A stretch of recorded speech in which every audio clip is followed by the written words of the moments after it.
রুতের পুস্তক প্রথম অধ্যায় 3 থেকে 6। পরে নহিমীয় স্বামী ইলিমেলক মরিল, তাহাতে সেও তার 2 পুত্র অবশিষ্ট থাকিল। পরে সেই 2 জনেই 2 মোয়াবিয়া কন্যাকে বিবাহ করিল, একজনের নাম অর্পা আর অন্যজনের নাম রুত। আর তাহারা অনুমান 10 বৎসর কাল সেই স্থানে বাস করিল।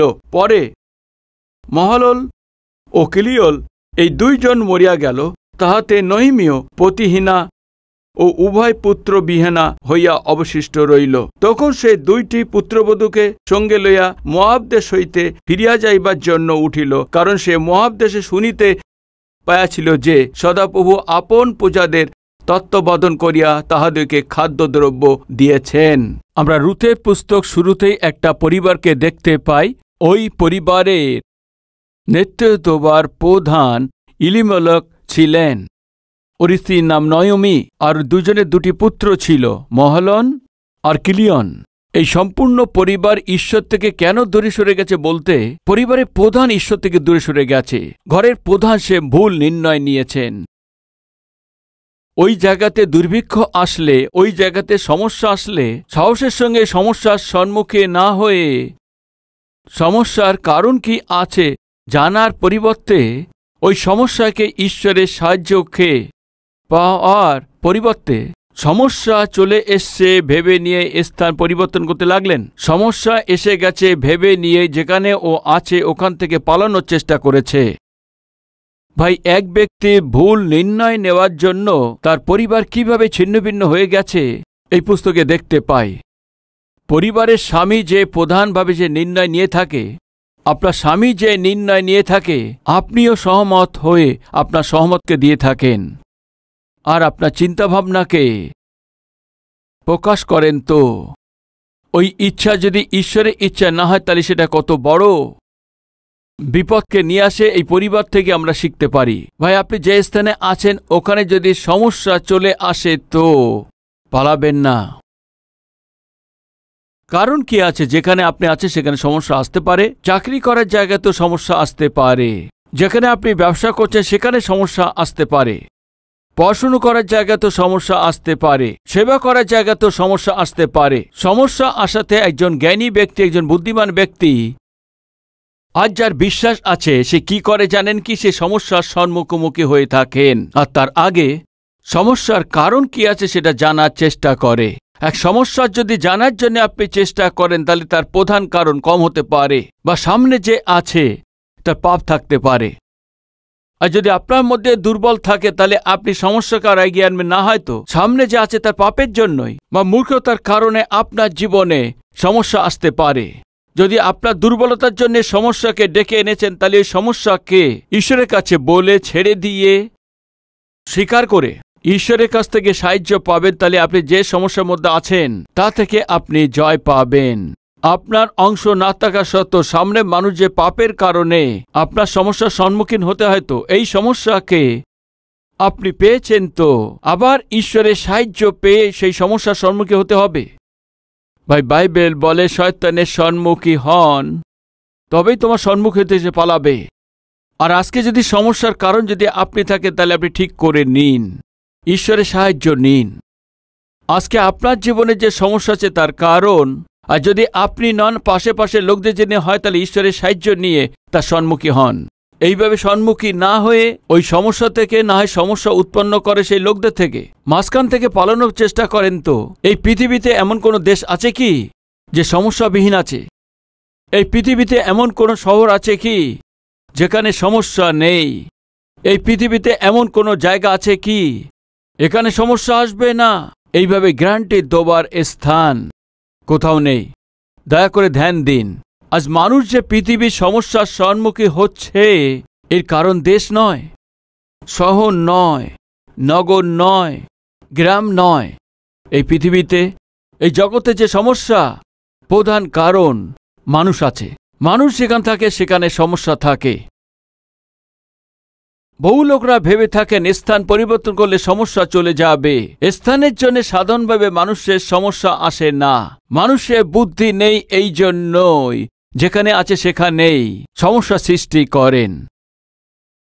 সমস্যাকে ডেকে নেয়। আজকে আপনার পরিবারের সমস্যা আছে, তার মানে আপনার সে বুদ্ধি ঠিক নয়, মনে হয় কিছু নষ্ট আছে।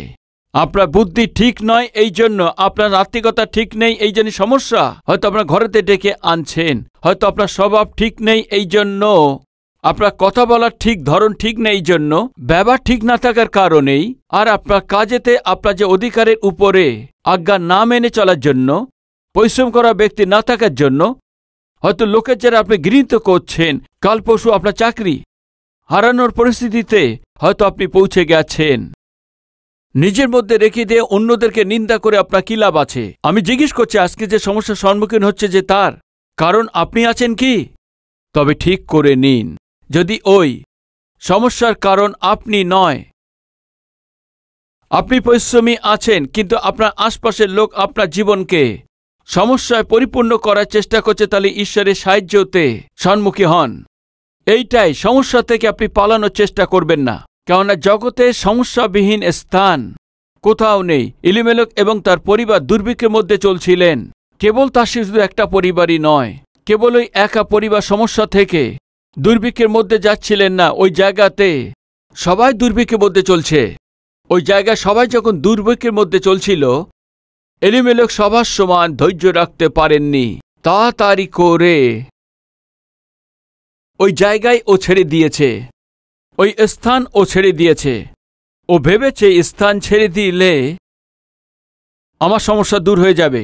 আবার বলছে যে সমস্যা আমাদের জীবনে আছে, ওই স্থান বা জায়গার জন্য তা হয় না, ওই রাজ্যের জন্য হয় না। এর প্রধান কারণ আছে, আপনার মধ্যে যে আছে পাপ, আপনার মধ্যে যে ঈশ্বরের অবদ্ধতা আছে, ওইটাই আছে। সাধারণভাবে যে সমস্যার সম্মুখীন হয়ে তার কারণ এই আছে, ওখানে যে দুর্ভিক্ষ পড়েছিল, বাস্তবে যে ওখানে দুর্ভিক্ষ পড়েছিল, খাবার দ্রব্যের অভাব ছিল না, বিশ্বাসের দুর্ভিক্ষ হয়েছিল। এলিমেলেকের জীবনেতে খাবার দ্রব্যের কম ছিল না, কিন্তু বিশ্বাসে কম ছিল। যদি সত্যি তার মধ্যে সত্যি বিশ্বাস থাকতো, তো সত্যি যদিও ঈশ্বরের উপরে নির্ভর করত, তো প্রথমে বলেছি, আবার আপনাদের স্মরণ করিয়ে দিচ্ছি, এলিমেলেকের নামের অর্থ আছে ঈশ্বরই আমার রাজা।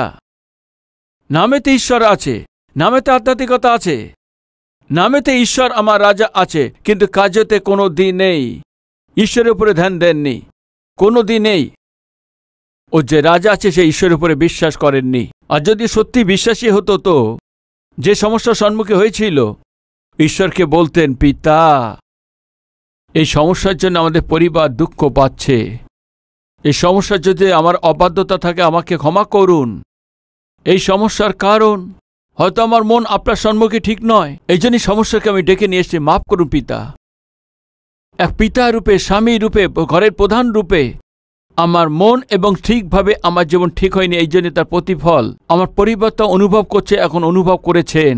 স্ত্রীকে খোদায় থাকতে হচ্ছে, সন্তানদেরকে খোদায় থাকতে হচ্ছে, আমি সন্তানদের লালন পালন করতে পারছি না, এসবই আমার জন্যই হয়েছে, আমাকে ক্ষমা করুন, আমার উপরে অনুগ্রহ করে এই মন্দ অবস্থা থেকে মুক্ত করুন পিতা বলার যিনি প্রার্থনা করা, তিনি বিশ্বাসী হলেই নিশ্চয়ই উত্তর পাবেন। শুনুন প্রিয় ভাই ও বোনেরা, এলিমেলেকের দুর্ভিক্ষ খাবার দ্রব্য ছিল না, ও আত্মিকতার সম্বন্ধ ছিল। আজ আপনার জীবনে খাবার জন্য খাবার দ্রব্য এবং থাকার ঘর আছে, পরার জন্য পোশাক আছে, কিন্তু মনেতে আপনাকে নেতৃত্ব দেওয়ার জন্য প্রয়োজন অনুসারে বিশ্বাস আছে কি? আপনার জীবনে ধার্মিকতার জন্য আপনার যা প্রয়োজন তা আছে কি? এই সংসার অনুযায়ী আপনার কাছে সবকিছু আছে, ভালো চাকরি আছে, ব্যাংক ব্যালেন্স আছে, আত্মীয় আছে, বন্ধু আছে, সমাজে কোনো না কোনো আপনার সম্মান আছে, কিন্তু ঈশ্বরের নিকটে জীবনযাপন করার জীবন আছে কি? ঈশ্বরকে খুশি করতে পারবেন, ঈশ্বরকে মহিমা করতে পারবেন এমন জীবন আপনার মধ্যে আছে কি? একটু ভেবে দেখুন। এলিমেলেকের দুর্ভিক্ষ খাবার দ্বারা বেশ সম্বন্ধ ছিল না, ওর মনের সঙ্গে সম্বন্ধ ছিল, ওর বিশ্বাসের সঙ্গে সম্বন্ধ ছিল।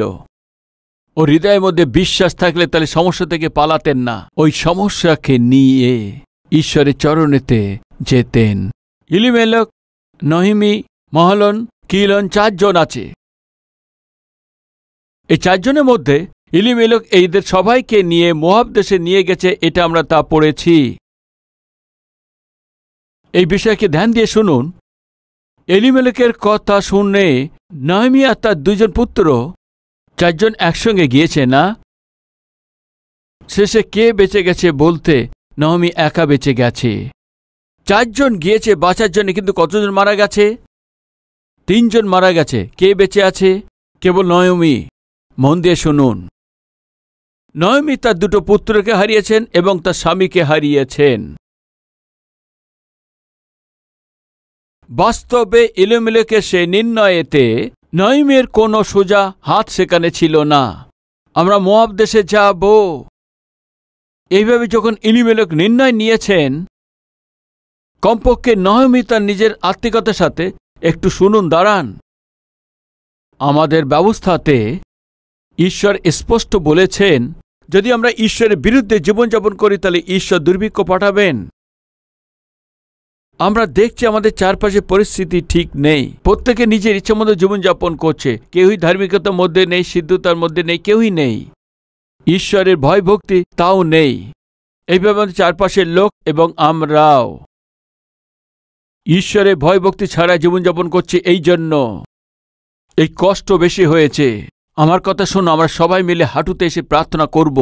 আমরা সবাই মিলে ঈশ্বরের কাছে অনুরোধ করব। আমরা সবাই মিলে আমাদের দুঃখের কথা তাকে বলবো। নাহমি যদি এমন কথা বলতো কত ভালো হতো।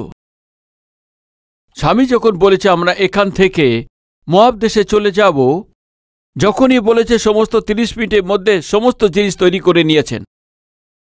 ভাই, কিছু স্বামীরা কোনো নির্ণয় নিয়ে থাকে, তাহলে কিছু স্ত্রী লোকেরা না স্ত্রীরা আগে কোনো কিছু না ভেবে, স্বামী কিছু বললে স্ত্রী না ভেবে সহমত হয়ে যায়।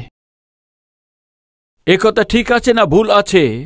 স্ত্রী ভাবেন না, সহমত হয়ে যায়।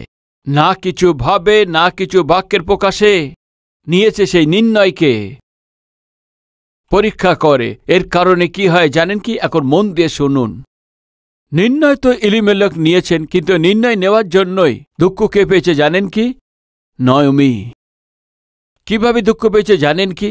ও একটা বিষয় বলেছেন, আমি সম্পূর্ণ হয়ে গিয়েছিলাম, এখন আমি শূন্য হয়ে ফিরেছি। এর অর্থ জানেন? আমার স্বামী ছিল, 2 পুত্র ছিল, এক পরিবার ছিল। ওই আছে সমৃদ্ধি, ওই আছে আশীর্বাদ। আসবেন দেখুন 21 পদেতে, আমি পরিপূর্ণ হইয়া যাত্রা করিয়াছিলাম, এখন সদাপ্রভু আমাকে শূন্য করিয়া ফিরিয়া আনিলেন। ও দুর্ভিক্ষের সময় গিয়েছে। কেন সম্পূর্ণ বলছে? খাবার দ্রব্যের জিনিসপত্র ছিল না, এমন পরিস্থিতিতে গেছে। এখন সম্পূর্ণ কেন বলছে? অনেক দেরিতে বুঝতে পেরেছে নাহমি, এই জগতে সম্পূর্ণ আশীর্বাদ মানে নিজের ঘর কেনা, বড় বাড়ি কেনা, বড় গৃহ নির্মাণ করা, একটা ভালো গাড়ি কেনা, ব্যাংকে অনেক ব্যালেন্স রেখে দেওয়া। এই সমৃদ্ধি আছে, এমন ভাবনা নাহমির মধ্যে ছিল। কিন্তু পরে বুঝতে পেরেছেন এ নয় সমৃদ্ধি। কি বুঝতে পেরেছেন উনি? স্বামী, সন্তান, পরিবার, এই আছে সমৃদ্ধি। এর চাইতে মহান সমৃদ্ধি, এর চাইতে মহান আশীর্বাদ, এর চাইতে বড় সৌভাগ্য এই জগতে আর কিছু নেই। ও বুঝতে পেরেছে। ভাই, কিছু স্ত্রী লোকেরা স্বামী আছে, সন্তান আছে, যখনই দেখো কাঁদতে থাকে। কিছু স্বামীরা সুন্দর স্ত্রী আছে, সুন্দর সন্তান আছে, যখনই দেখো তার চোখ যেন প্রতিবেশী প্রতি আছে। কি বলবেন বলুন? বুদ্ধি সবসময় ব্যাকা বুদ্ধি আছে। ঈশ্বর আপনাকে স্বামী দিয়েছেন, সন্তান দিয়েছেন, ঈশ্বর আপনাকে একটা স্ত্রী দিয়েছেন, সন্তানকে দিয়েছেন, পরিবারকে দিয়েছেন। এই মহান সমৃদ্ধি আছে। প্রিয় ভাই ও বোনেরা, বলবেন না কি আমার সমৃদ্ধি আছে? আমার স্বামী থেকে আমি কি সুখ পেয়েছি, আমার সন্তান থেকে আমি কি খুশি পেয়েছি। স্বামীর দ্বারা ওর কি লাভ ছিল, সন্তানদের দ্বারা ও কি খুশি পেয়েছিল, ও বেঁচে থাকতে নাহমি তা বুঝতে পারেনি। মৃত্যুর পরে ও বুঝতে পেরেছে হায়, স্বামী যখন ছিল আমি ধ্যান দেইনি, সন্তান যখন ছিল ধ্যান দেইনি। ওদের যাবার পরে আমি বুঝতে পেরেছি আমি একা আছি। ওদের যাবার পরে আমি বুঝতে পেরেছি এই জগতে আমি একদম একা আছি। এরা যখন জীবিত ছিল আমি বুঝতে পারিনি ওর গুরুত্ব কি আছে। প্রিয় বোনেরা, আমার স্বামী বেঁচে থাকতে আপনি না বুঝতে পারেন, প্রিয় ভাই, স্ত্রী বেঁচে থাকতে যদি না বুঝতে পারেন ওর প্রয়োজন কেন আছে, ও থাকাতে আপনার কি আশীর্বাদ আছে, আর ওরকম সন্তান থাকলে আপনি বুঝতে পারছেন না তো ঈশ্বর আপনাকে কেন সন্তান দিয়েছে আপনি বুঝতে পারছেন না। আপনার স্বামী এবং সন্তানদের বিষয়ে কান্না বন্ধ করে ওদের ভালোকে দেখুন, ওদের দ্বারা আপনি কিভাবে আনন্দ আর খুশি পান সেটা দেখুন। এটাই। কিন্তু ওরা আছে কিন্তু যেন ওরা নেই এমনভাবে আপনি জীবনযাপন করবেন না।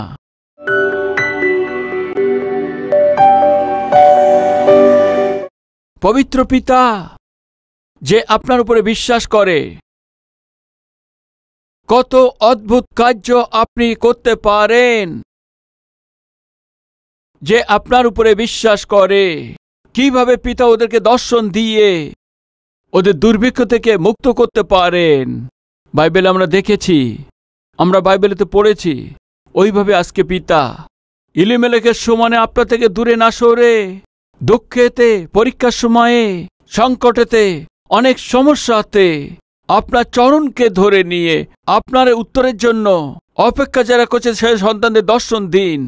চোখে জলের মধ্যে যারা চলেছে, কষ্টের এই সমুদ্র থেকে ডুবে যারা দুঃখ পাচ্ছে, তবুও আপনার উপরে আশা করে আছে, আপনার দিকে দৃষ্টিপাত করে আছে, আপনি ছাড়া আমার কেউ আর সাহায্যকারী নেই পিতা, এইভাবে অনুতাপ করছে, এমনদেরকে শীঘ্রই দর্শন দিন, শীঘ্রই ওদের চোখের জলকে মুছে দিয়ে, ওদের অপমানকে দূর করে, নিন্দার পরিবর্তে মহিমার জীবন প্রত্যেককে দিন। যীশু খ্রিস্টের নামে চাইছি পিতা, আমেন।